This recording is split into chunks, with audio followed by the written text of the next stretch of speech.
ಅಂದ್ರೆ ಗ್ರಾಮೀಣ ಪ್ರದೇಶದ ಮೂಲಕ ಅಲ್ಲಿಯ ವಸ್ತು ಸಂಗತಿಗಳನ್ನು ಇಟ್ಕೊಂಡು ಕಟ್ಟಿಕೊಳ್ಳೋದಿದೆ. ರಾಮಾಯಣ ಗ್ರಾಮಾಯಣ ಅಂದ್ರು ನಾವು ಬಂದ್ರು. ರಾಮಾಯಣ ಯಾಕಂದ್ರೆ ಎಲ್ಲ ಪಾತ್ರಗಳು, ಎಲ್ಲ ಮೂಲ ಸಂವೇದನೆಗಳು, ನೆಲಮೂಲ ಸಂಸ್ಕೃತಿ ನಮ್ಮ ಗ್ರಾಮೀಣ ಪ್ರದೇಶದಲ್ಲಿ. ಇವತ್ತಿನ ಎಲ್ಲ ಖ್ಯಾತನಾಮರು, ವಿಜ್ಞಾನಿಗಳಾಗಿರ್ಬೋದು, ಕ್ರೀಡಾಪಟುಗಳಾಗಿರ್ಬೋದು, ಸಂಶೋಧಕರಾಗಿರ್ಬೋದು, ಸಾಹಿತಿಗಳಾಗಿರ್ಬೋದು, ಕೃಷಿಕರಾಗಿರ್ಬೋದು, ಎಲ್ಲ ನೆಲಮೂಲ ಸಂಸ್ಕೃತಿ ಬಂದರು ಗ್ರಾಮೀಣ ಪ್ರದೇಶದಿಂದ ಬಂದಂಥವು. ಆ ಕಾರಣವಾಗಿ ನಮಗೆ ದಟ್ಟವಾದ ಅನುಭವಗಳು ಸಿಕ್ಕೋದೇ ಇಲ್ಲಂದ್ರೆ ಗ್ರಾಮೀಣ ಪ್ರದೇಶದಲ್ಲಿ ಮಾತ್ರ. ಹಂಗಾಗಿ ವ್ಯಾಪಾರ ಅಂತವರು ಅವರು ದೃಷ್ಟಿಕೋನ ಇರ್ತಾರೆ, ಅವ್ರು ಹುಡ್ಕೊಂಡ ದೃಷ್ಟಿಕೋನ ಇದೆ. ಅವ್ರು ಚಿಕಿತ್ಸಕ ನೋಟ. ನಾನು ಫೋನಲ್ಲಿ ಮಾತಾಡ್ತಾ ಇದ್ದೆ, ಅನೇಕ ಸಂದರ್ಭದಲ್ಲಿ ಅವರು ತಮ್ಮ ವೃತ್ತಿಯಲ್ಲಿ ಟೈಟಲ್ ಹೇಳುವಂಥ ಸಂಪರ್ಕ ಮಾಡ್ತಾ ಇದ್ದಾರೆ. ಸರ್, ಯಾವ ಟೈಟಲ್ ಇರ್ಬೋದು ಅಂದ್ರೆ ಇಲ್ಲ, ಈ ಕಾಲಕ್ಕೆ ಒಂದು 10 ವರ್ಷ ಟೈಟಲ್ ಕೇಳ್ತಾ ಇದ್ದೆ.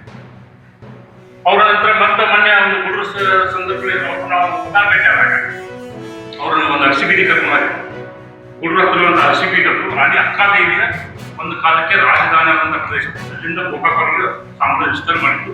ಅದೆಲ್ಲ ಇದ್ದಂಥ ಶಾಸನಗಳನ್ನ ಕಟ್ಟಗಳನ್ನು ನೋಡಿ ಅವ್ರು ಮರಿ ಅನೇಕ ಕಾಗಿಂದಾಗಿ ಅವರು ತಮ್ಮ ಒಂದು ಇದರಿಂದ ಲೇಖನ ಬರೋದು. ಅಂದ್ರೆ ಪತ್ರಕರ್ತರಿದ್ದರು ಯಾವಾಗಲೂ 24x7 ಜೀವಂತ. ಇಲ್ಲಿ ಕೂತಿರೋದ್ರು ನಿಮ್ದು 10 ಜನಗಳು 4 ದಿಕ್ಕಿಗಳು. ನಮ್ಗೆಲ್ಲ 4 ದಿಕ್ಕಿದ್ರೆ ನಿಮ್ಗೆ ಹೇಳ್ತೀವಿ.